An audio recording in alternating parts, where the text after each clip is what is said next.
Hey, what's up, everybody, and welcome to the Jabin Chavez Leadership Podcast. I am praying for you, praying for your organization, your teams, your churches, and just believing God that these podcasts will be a blessing to you and to your teams.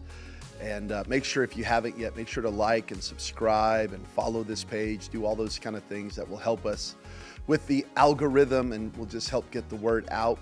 And just also want to thank our sponsor, Launch Sunday, an incredible printing and signage company that we love so much. They are awesome. They do everything for us at City Light, from putting a logo on a coffee mug to a box to a sign. I mean, you name it, they do it all. LaunchSunday.com, incredible. Also want to thank Omar El Takori and the video department. I'm filming right here at this amazing studio here in the heart of Las Vegas. And if you just need any video help, I encourage you to check out Omar and the video department. They have an incredible team that can help. If you want to fly into Vegas and record podcasts, you could do it right here.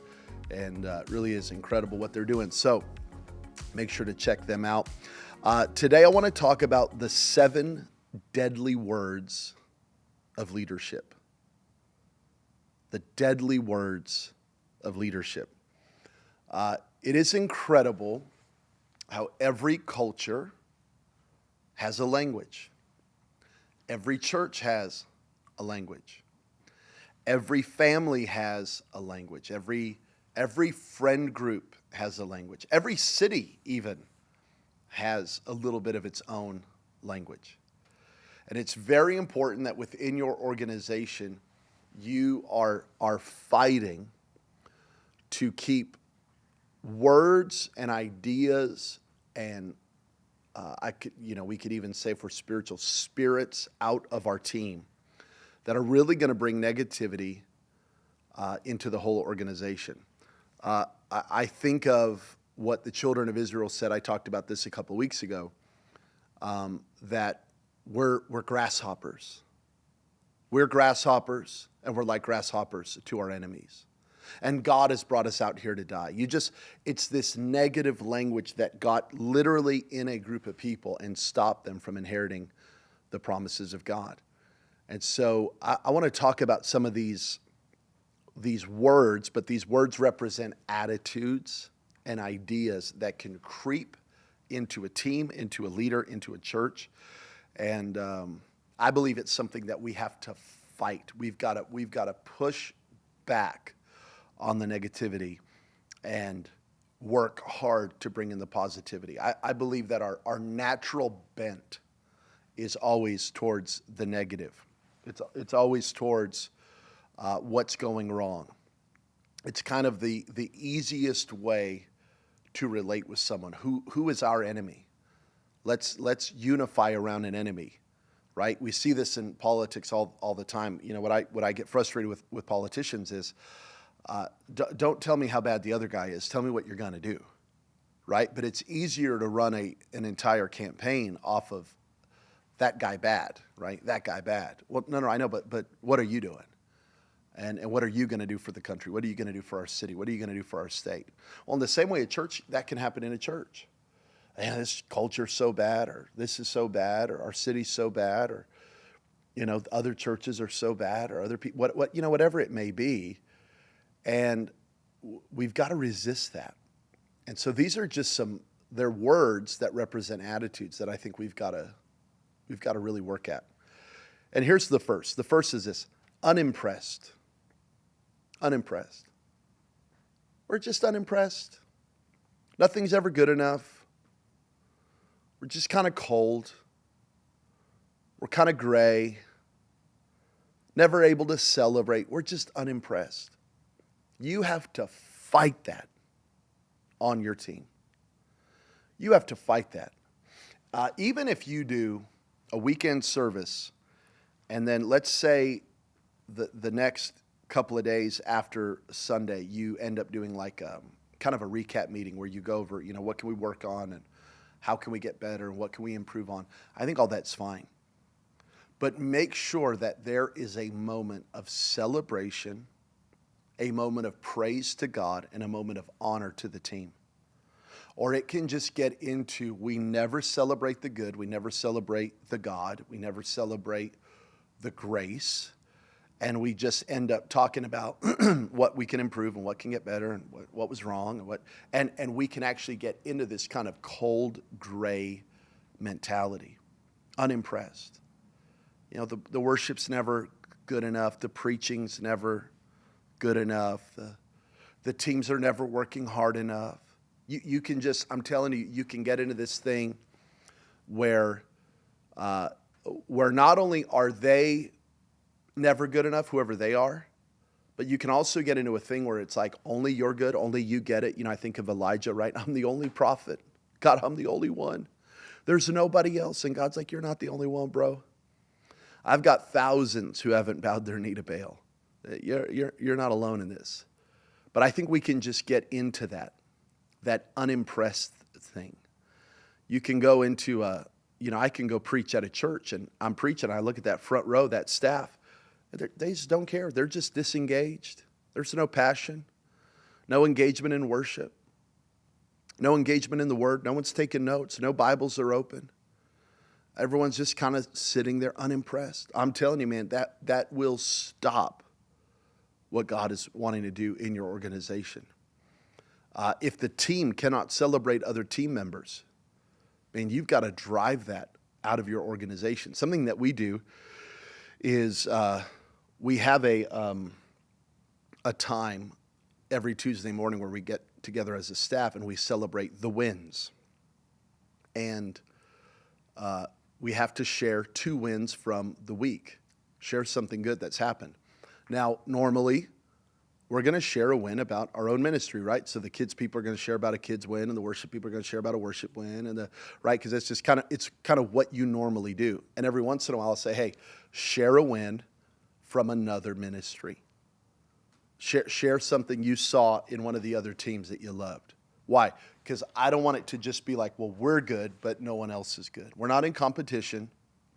We're not unimpressed. We are excited, and we are cheering people on. And it doesn't mean we can't grow, and it doesn't mean we can't get better. And of course, we're all chasing that. But we're not living with an unimpressed spirit. Number 2, here's another deadly word of leadership: busy. I'm just busy. Man, people can find their whole identity around just being busy. Just relax on that. Relax on saying that all the time. Relax on chill out on wearing it as a badge of honor that you're so busy. Got so much going on. I remember someone saying, I'm not busy. Life is full. Got a lot on my plate. There's a lot going on, but I'm not busy. It was something in him that didn't want to give in to this kind of overwhelmed, oh man. And I think we got to be careful. Don't let that language get on you or on your team. Let me say this too. Before deciding how busy you are, first ask, how well am I stewarding my time? Just think about that. Before deciding how busy you are. Man, I got so much going on. Man, I got so much. Okay, how well are you stewarding your time? What are you saying yes to that you need to be saying no to? What of the busyness is self-inflicted? How much time are you wasting on TV or social media or other things? First, be a good steward of your time. And don't get caught in that. People walk up to me it feels like every day. And they say this, I know you're so busy. Hey, I know you're busy, and I always stop and I go, I'm not busy. What's up? I'm not busy. You want to have a meeting? Okay. It might take 3 weeks, but we'll have a meeting. You want to hop on a phone call? It might need to be next week, but we're going to hop on a phone call. You want to grab coffee? You want to grab lunch? You want to grab dinner? Dinner might be 2 months out, but we're going to grab dinner. Like, don't communicate that. Don't find self-importance in being busy. because you'll actually start believing your own language. This is such an important thing about language. You'll start believing your own language, and you'll start overwhelming yourself. You know, if I really started thinking about my life, and I really started thinking about all that's going on in my life, it would be overwhelming. So more than anything else, it's my language that decides my energy.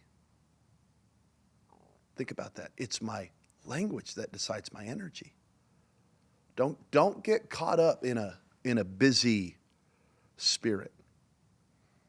Don't overwhelm yourself with things to do so you feel more significant. You know, I just wrote down, you know, basically our flow for our church is we have our big church anniversary. We have Easter. We have Mother's Day and Father's Day. We go all out on that. We have team conference. We have team night. We have Christmas, and we have kids camp. That's it. We don't do a lot. And then we've got Sundays and small groups. As a church, we don't do a lot because I don't feel like I have to justify to anybody. I don't need to be dead tired and busy to justify my significance as a ministry. And just be careful that you're not doing too much or doing things to try to look impressive.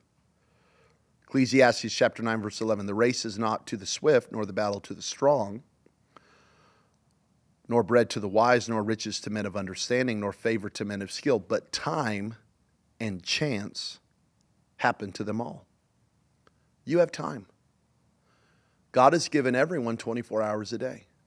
You are to steward time and steward the chances God brings to you and not get caught up in anything else. Acts chapter 17:27. This is in the Message translation. It says this, with plenty of time and space for living so we could seek after God. The Apostle Paul says that God has given us plenty of time and space. So if you look at your life right now and you go, I don't feel like I have time or space, then you are mismanaging your time and space. Because according to God, He's given you plenty of time and space for living. And so if you don't have it, it's on you. And you've got to make a shift. Here's number 3, apathetic. Apathetic. We're talking about the curse words of ministry, apathetic. Apathetic is no feeling, no interest, no concern, high comfort, low sacrifice. Don't do anything to break me out of my routine and my flow and my comfort zone.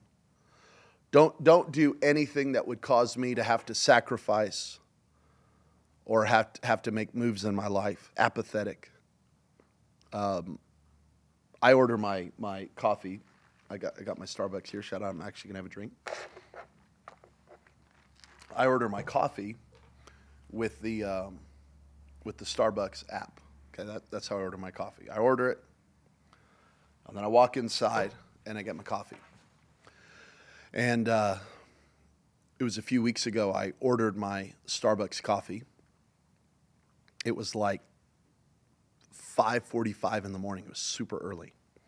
So I ordered it for walk-in. So you order it and you have to walk in and go pick it up. Well, I pull up to the Starbucks. There's nobody there. There's nobody there. And I realize, hey, the drive-thru's open. So I don't need to walk in. I just go to the drive-thru. Sweet. There's nobody here. It's 5:45 in the morning. So I pull up. She goes, hi, welcome to Starbucks. What can I get you? I go, hi, you know what? I actually have a mobile order for Jabin, and I'm just picking it up. And she goes, was it for walk-in or drive-thru? And I go, oh, you know what? It was for walk-in, but there's nobody here. So I was excited to use the drive-thru. Okay. And I'm just feeling the frustration on the other side of the window, right? It's like, okay. So I pull around on the other side of the speaker. So I pull up and she literally opens the window and she's holding the coffee like this. And she goes, hey, if you're going to do walk-in, you need to walk in and get it. Because this goes to another queue. It goes to the drive-in queue. And it goes to another table. She starts talking to me about how I ordered the coffee wrong. And I go, oh yeah, I just, there was no one in line, so I didn't want to get out of the car. Yeah, but, and she starts giving me a lesson on the coffee order. It looked and sounded passionate, but it wasn't. It was apathetic. It was, you've added another step to my life, and I don't want to take another step in my life. You've inconvenienced me, and I don't want to be inconvenienced. And I think if I could give her the benefit of the doubt and just try to show her so much love, here's what I think. She's going, hey, it's okay today. But when there's crazy lines of people and it's 8 a.m. on a Wednesday morning and there's 30 people inside and 20 people in the drive-thru and you order it and you go to the wrong line, man, it messes it up and it causes confusion. And I get all that, but I wouldn't do that. And in that moment, instead of serving me, instead of making my life a little easier, she made my life more inconvenienced and took time because she's holding my coffee hostage. She wouldn't give me the coffee. And she goes, it's at a different table. It's at a different line. And I said, are you talking about that table right behind you, 2 feet from you? Now I started getting an attitude, right? Forgive me. I said, ma'am, the coffee's right there. I said, I understand, but the coffee's right there. Well, yeah, you just need to think, and I just would not give it up. And I said, ma'am, are you going to give me the coffee or not? And she finally handed me the coffee. And I said, thank you so much. Hope you have a great day. And I left. As she was still yapping at me. As I'm pulling off, she goes, yeah. But and I say, I'm out. I think that can happen where you forget you are serving people. You're there to make their day better. You're there to lift them up. You're there to bring convenience to their life. And we end up thinking this is all about us. She made my coffee all about her. It looked passionate, but it was actually apathetic. Number 4 is competitive. This word competitive literally means to relate to one another by competition. So you end up in a constant state of everyone is your enemy. That everyone is in a column of winners and losers. I'm either winning or you're winning. So I'm either losing or you're losing. You have to get this in your heart that I'm not in competition. My other team members, I'm not in competition with them. If I'm in kids ministry and they're in youth ministry and it seems like youth is getting all the love, we're not in competition. If I'm over hosts and greeters and they're over worship, and no competition. We are all under the same roof, under the same mission and under the same vision to fulfill what God has put on this house. They are not in competition with me. We are not competing. They complete me. They complement me. Together, we are fulfilling the vision and the mission of this house. Don't live your life to win. Live your life to obey God's assignment on your life. Number 5 is isolated. This word isolated means to live far away. Isolated means minimal contact. It's just like, how far can I stay out? How reserved can I be? How many walls can I put up? and still be a part of the team. Isolated. And you're going to have to work to stay close. Never forget this. You are as connected as you want to be. You are as connected as you want to be. There's a couple in our church that I love so much, Click and Gail Clark. Click just turned 70. I don't know how old Gail is, but we won't reveal her age, but she's older. They have older children. They're from Boston. He's African American. She's white. And they walked into our church and just jumped in. I mean, just all in. Got their kids involved. Everybody's serving. Literally everybody's serving. They're serving. Their kids are serving. They've got college age kids and high school age kids. They're all serving. Everyone's serving. Everyone's involved. Every day, every time the doors are open, they're there. They're known. They're loved. They're in small groups. What am I talking about? You're as connected as you want to be. And in so many ways, if you think about our church, and it's kind of a young, hip church. It's, people always comment on how young City Light feels. In so many ways, Click and Gail don't maybe meet the demographic of what you might think of for City Light. Young pastor, young church, young vibe, young worship. But they chose, this is our church, that's my pastor, we're all in. And they love it, and they're blessed by the church, and they're a blessing to the church. Then you'll have a couple in their 20s who, you would think oh man, they fit the demographic. This is the kind of church for them. Yeah, we couldn't really make friends. Yeah, we couldn't really get involved. We weren't really being fed. We weren't being discipled. What? You're as connected as you want to be. You're as isolated as you want to be. You're as known as you want to be. You're as blessed as you want to be in a church, and you're as much of a blessing as you want to be to a church. Don't give in to that. Don't give in to an isolated, I'm all alone, it's just me spirit. It'll hurt you. It'll hurt you. As a senior pastor, you need friends. One of the things, I was hanging with a senior pastor recently, and I said, you need to be on the phone more. You need to be calling guys. You need to be learning. You need to be talking. You need to be laughing. You need to be complaining. You need to be processing. You need to be praying.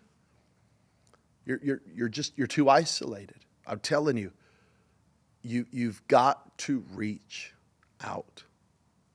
Number 6, insecure. Insecure.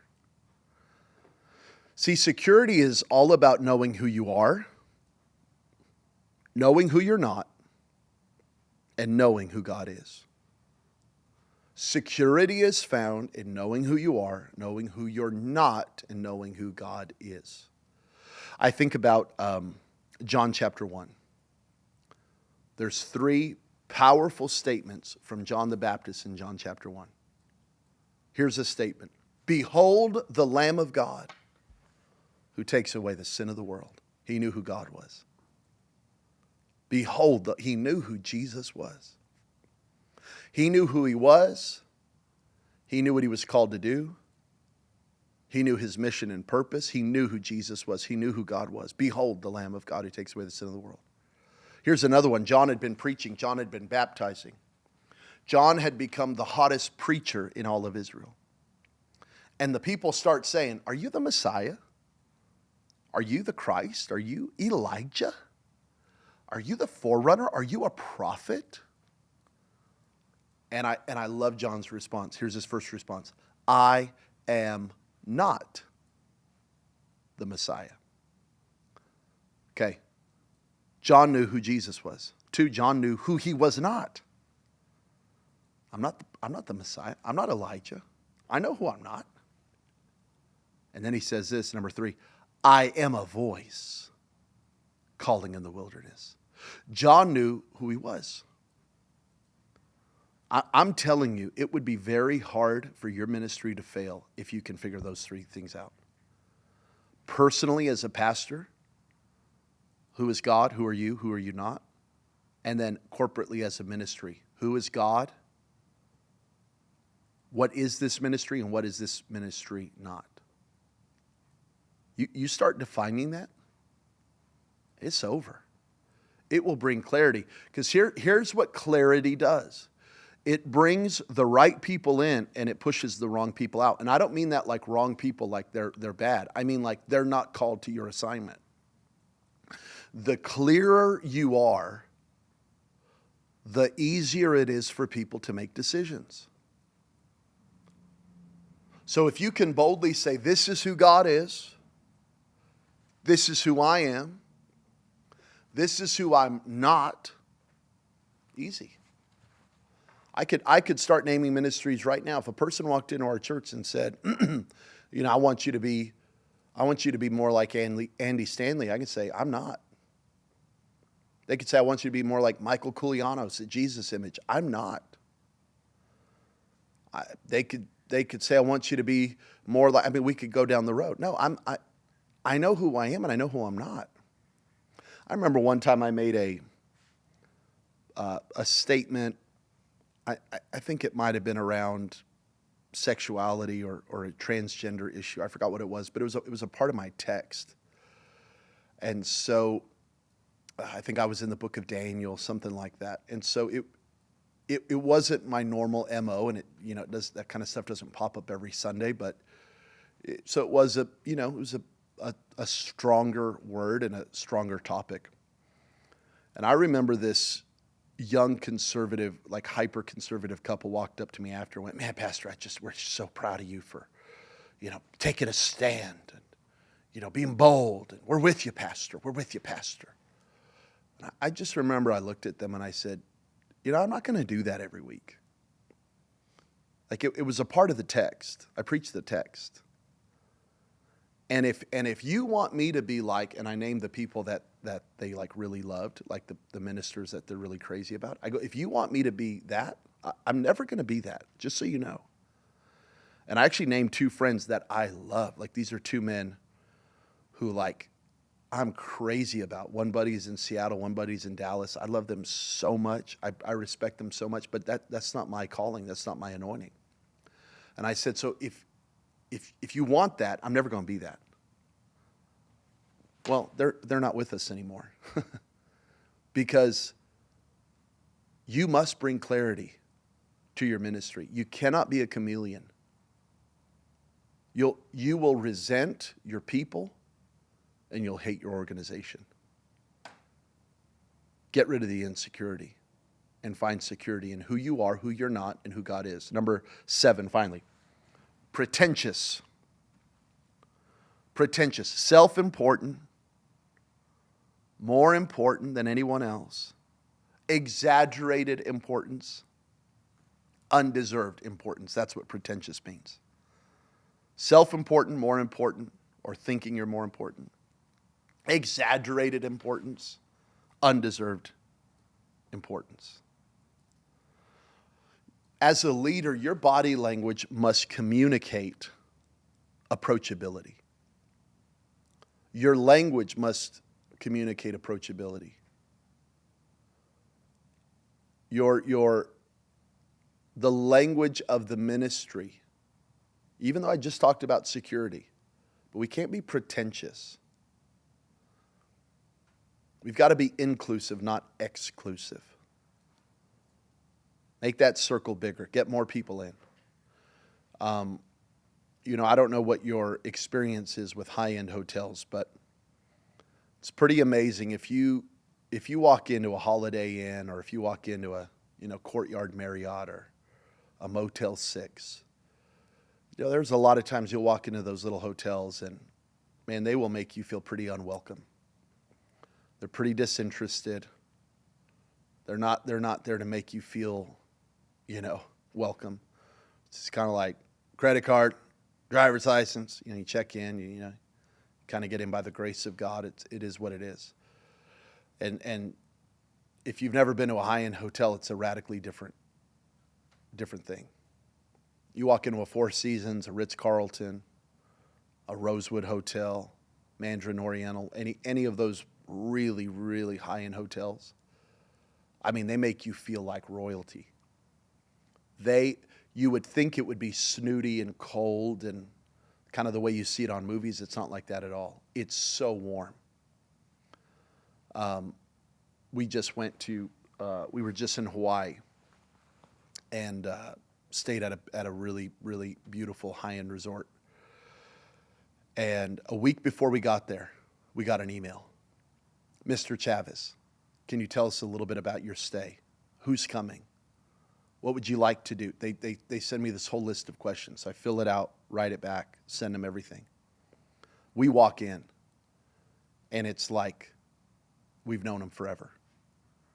They're so kind. They know our name. They know Goldie. They know her age. They make her feel so welcome. We walk into the room. They've got a stuffed animal for her. They've got her name written out over the bathtub.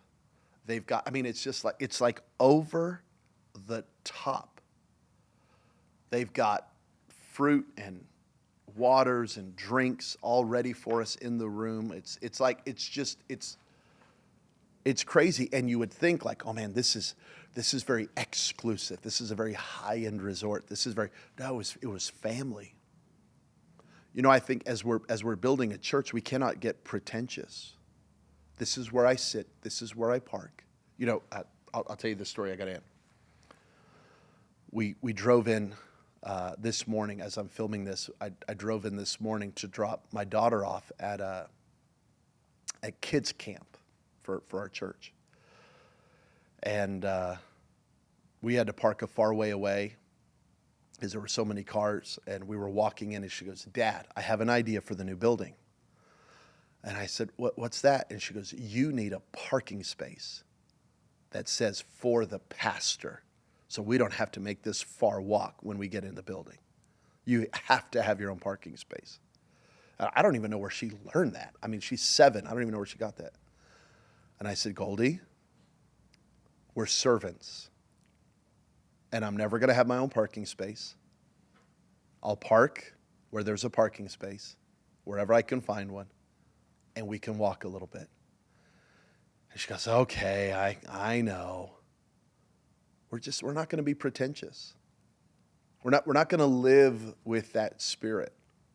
We're going to live with an inclusive, not exclusive spirit. Those are the 7 cuss words of leadership. I love you so much. Again, make sure to like, subscribe, and join the conversation, and we'll see you real soon.